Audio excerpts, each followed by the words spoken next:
Alfred, although I had made it clear that you weren't to undertake any ninja attacks on Cyril's lair. I know you're angry about Jason, but using a throwing star takes skill. Oh Gwyneth, I know. But what else is there for me to do? All you and Bruce propose to do is email Interpol and wait for them to take Cyril on. But how do you really expect them to react? Neither of you has any credibility. You, as we know now, are a former agent disgraced by that incident in Ulaanbaatar and then your disappearance from Montevideo.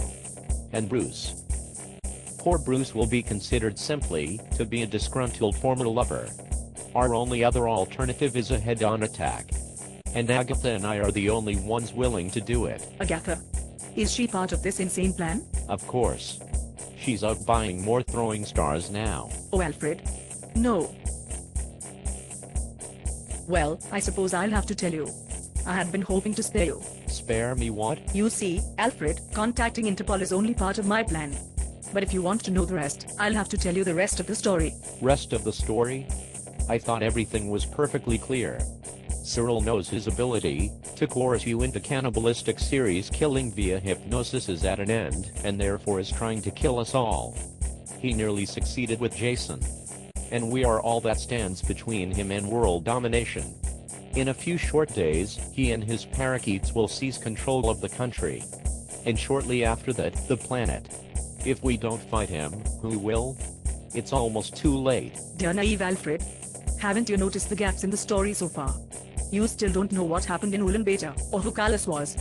Why were Jason and I still working together after his death, and why did we come to Montevideo? Jason was afraid you'd be horrified if you learned the truth. And I didn't want to go against his wishes while he's still unconscious. But if it's a matter of stopping you and Agatha by committing suicide, by going against Cyril by yourselves, well, I don't think I have any choice. Fair enough, Gwyneth. I promise in advance not to react irrationally to learning the rest of the story. Alright. But before I begin, promise me you'll keep in mind that Jason loves you. He loves you, and he would never hurt you. You have never been in any danger from him, and you never will be. No matter what he's done in the past, none of it's about you. Yes, fine. Good Lord, Gwyneth, I managed to tolerate your cannibalism for years. Whatever Jason's secret is, I'm sure I can. We'll see. I'm still only piecing my memories together myself. Jason has helped me reconstruct it, but I'm still a little unclear on some details. But the story's this. We've told you already that Jason and I worked together as Interpol agents. In fact, we worked for a more secret agency. More secret and more terrible. You see, Alfred, Jason and I worked as an elite assassination team. Our targets were always people like Cyril, master criminals no legal system could touch. But still, we were deadly killers and proud of it. I was recruited first, because of my kung fu skills. And once recruited, I immediately suggested my dear friend Jason. Once they learned his terrible secret, the agents assented at once. Terrible secret, terrible secret. I'm hearing a lot about a terrible secret. Will you please let me know what the secret is? Of course. You see, Jason is, well, I don't think there's a good term for it. He's a sex vampire. He can kill people through having sex with them. And as you know, his aura is irresistible to everyone. A sex vampire? What nonsense. And then do his victims become sex vampires, unless a stake is driven through their hearts? Is Jason repelled by the touch of a chastity belt? No, nothing like that. As I said, there isn't a good word for it. The point is, he can kill through sex. If you want more details, you'll need to take it up with him. But I'm sure you can see why he was reluctant to tell you. He thought it would douse your ardor if you began worrying about death anytime the two of you were intimate. Fair enough. So my boyfriend turns out to be a sex vampire/assassin. So what about Cyril, etc.? The agency had been aware of Cyril's activities for some time, and shortly before the Ulaanbaatar incident, Jason and I were assigned to the case. We were then introduced to Carlos. He was a delightful young man, half Mongolian, half Uruguayan. And he had recently escaped from Cyril's clutches.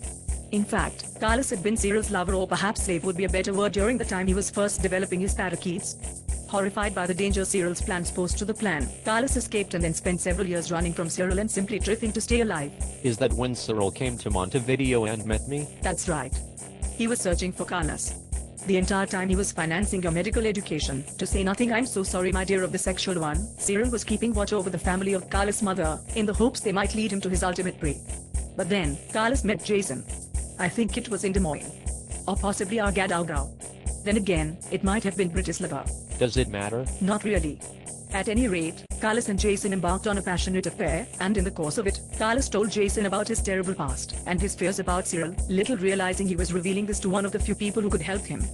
Jason and I proceeded to bring Carlos back to headquarters, and at that point, he told us the secret we may be able to use now. Go on. Carlos told us that Cyril, while seemingly a simple mad scientist disguised as respectable businessman, was actually a front for a much more dangerous group, headed by... Even now I'm afraid to say her name. Let's just say, a francophone Canadian pop star who bears a distinct resemblance to an Afghan hound. Good lord. That's right, Alfred. Attacking Cyril head-on will get us nowhere. Instead, don't you see? The concert schedule tomorrow night must be a planning meeting. Of course. Do I hear Bruce coming in? Oh yes, so he is. Look dear, there are some plans I must discuss with Bruce immediately. Why don't you go up and get the rest of the story from Jason? Once you know what happened in Ulaanbaatar and Montevideo, it will all make sense.